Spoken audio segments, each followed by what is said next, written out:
اب آپ دیکھیے نبی کریم صلی اللہ علیہ وسلم اللہ کے پیغمبر ہیں، ان کی ڈیوٹی ہے اللہ کے پیغام کو اللہ کے بندوں تک پہنچانے کی. تو جب وہ ڈیوٹی پر اپنے ہیں تو جو نیک کام کریں گے وہ جب تک لوگ دیکھیں گے نہیں، کریں گے کیسے؟ لوگ نقل کیسے کریں گے؟ وہ تو ڈیوٹی پر ہیں اپنے. تو وہ لوگوں کو دکھاتے تھے اپنا کام. نماز سے پہلے ممبر پر کھڑے ہو جاتے تھے اور ممبر پر کھڑے ہو کر کے رکوع کر کے اور سجدہ کر کے دکھاتے تھے کہ دیکھو ایسے سجدہ کیا جاتا ہے، ایسے رکوع کیا جاتا ہے. یعنی اوپر اٹھ کر کے، ممبر سے مراد یہ نہیں کہ ایسے چھوٹے چھوٹے ممبر پہ، تو اوپر تھوڑی سی جگہ بنا کر کے، اونچی جگہ بنا کر کے اس پر آپ رکوع کرتے تھے تاکہ پوری قوم دیکھ لے کہ رکوع ایسے کیا جاتا ہے، سجدہ ایسے کیا جاتا ہے، نیت ایسے باندھی جاتی ہے. یہ ان کی ڈیوٹی تھی، یہ ان کا کام تھا، اس میں کوئی دکھاوا تھوڑی تھا. وہ نماز پڑھتے تھے، روزہ رکھتے تھے، زکوٰۃ دیتے تھے، یا جو بھی معاملے کرتے تھے، جو بھی دین کے احکام پر عمل کرتے تھے، تو وہ لوگوں کو دکھا ہی کر کے کرتے تھے تاکہ لوگ اس کی نقل کریں. یہی ان کی ڈیوٹی تھی، یہی ان کی ذمہ داری تھی کہ وہ لوگوں کو اعمال سکھائیں، لوگوں کو صبح سے شام تک کی زندگی گزارنے کا طریقہ سکھائیں. آپ صلی اللہ علیہ وسلم نے حضرت عائشہ سے جو شادی کی تھی، تو حضرت عائشہ سے شادی کرنے کی وجہ بھی یہی تھی کہ حضرت عائشہ جس طرح سے باتوں کو سمجھتی تھی اور ان باتوں کو بیان کرنے پر جو ان کو قدرت تھی، تو وہ چیز اور کسی میں نہیں تھی. آپ صلی اللہ علیہ وسلم نے ان کو نکاح میں لے لیا اپنے، اور پھر حضرت عائشہ نے جو گھریلو زندگی آپ کی تھی، جو بالکل جس کو کہتے ہیں کہ پرائیویٹ باتیں ہوتی ہیں، ذاتی باتیں ہوتی ہیں، ان ساری باتوں کو آپ نے دیکھا کہ حضرت عائشہ نے لوگوں سے بتایا. حضرت عائشہ نے بتایا کہ حضور ایسے کرتے تھے، حضور ایسے رہتے تھے، حضور ایسی باتیں کرتے تھے. ایک ایک بات حضرت عائشہ رضی اللہ تعالی عنہ نے لوگوں کو بتائی.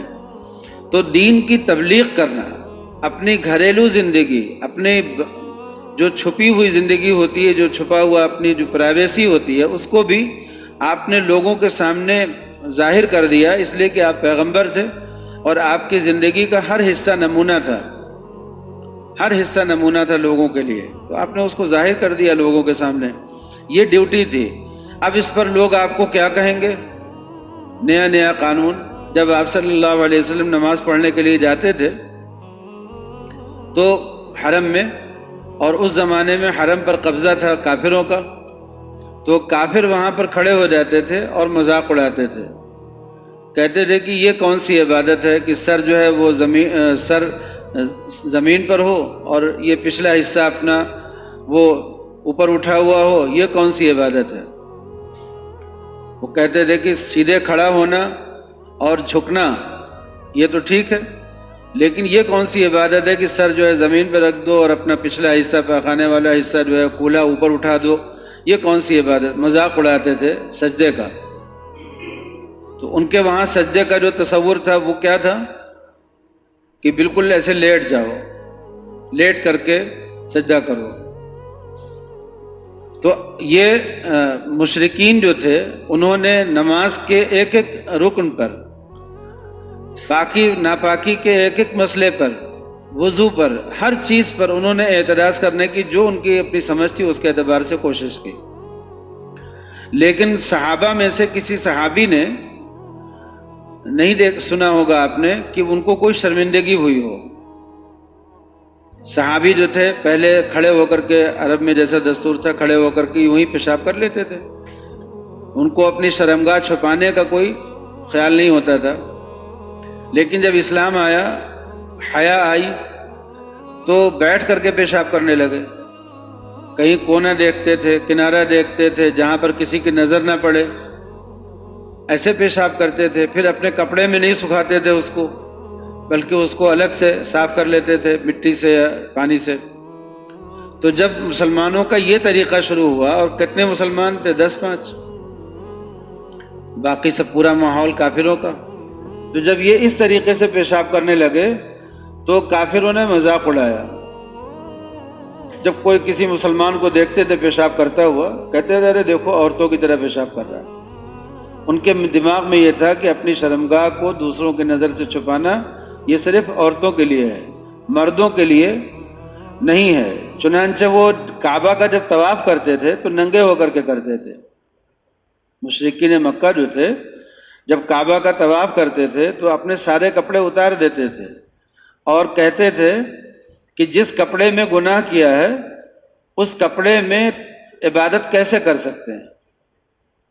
وہ یہ کہتے تھے کہ جس کپڑے میں گناہ کیا ہے اس کپڑے میں ہم عبادت کیسے کر سکتے ہیں۔ سارے کپڑے اتار دیتے تھے، ننگے ہو کر کے طواف کرتے تھے۔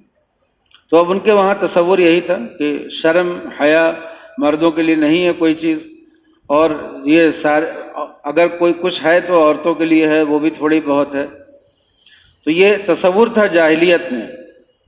لیکن جب اسلام میں لوگ داخل ہوئے اور انہوں نے پاکی ناپاکی کا سلسلہ شروع کیا، انہوں نے حیا شروع کی اور اس کے مطابق استنجا کرنے لگے، تو مشرکین مکہ مذاق اڑاتے تھے، کہتے تھے کہ دیکھو عورتوں کی طرح پیشاب کرتے ہیں۔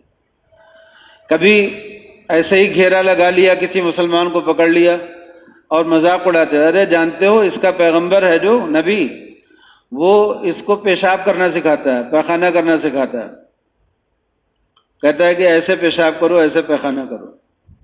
تو وہ جو مسلمان ہوتا تھا، میں تصور کرتا ہوں اس کو کہ اس مسلمان صحابی کو میں تصور کرتا ہوں، جب میں سوچتا ہوں کہ ان کے دل میں کیا بات رہتی ہوگی جواب میں۔ ہمارے جیسے لوگ ہوتے تو کتنا پچھتاوا، کتنی شرمندگی، کتنی معذرت، داڑھی کٹوا لیتے اور یہ کروا لیتے اور وہ کروا لیتے، کیسی زندگی گزارتے ہیں ہم لوگ وہاں پر۔ لیکن وہ جو صحابی تھے انہوں نے جواب میں کیا کہا؟ انہوں نے کہا کہ ہاں ہمارے جو پیغمبر ہیں وہ ہمیں پیشاب کرنا اور پیخانہ کرنا بھی سکھاتے ہیں۔ وہ یہ کہتے تھے کہ ان کا پیغمبر ان کو پیشاب کرنا سکھاتا ہے، پیخانہ کرنا سکھاتا ہے۔ صحابی نے جواب دیا کہ ہاں ہمارے جو پیغمبر ہیں وہ ہمیں پیشاب کرنا اور پیخانہ کرنا بھی سکھاتے ہیں۔ مطلب یہ ہے کہ دیکھو ہمارے پیغمبر کی تعلیمات کتنی مکمل ہیں، ہر چیز سکھاتے ہیں، شروع سے لے کر کے آخر تک کی زندگی گزارنے کا طریقہ سکھاتے ہیں۔ تمہارے پاس ایسی کوئی تعلیم ہو تو بتاؤ۔ تو یہ جو مقابلہ ہے، اس مقابلے کو آپ موجودہ معاشرے میں بھی رکھ لیجئے۔ آج مسلمانوں کے پاس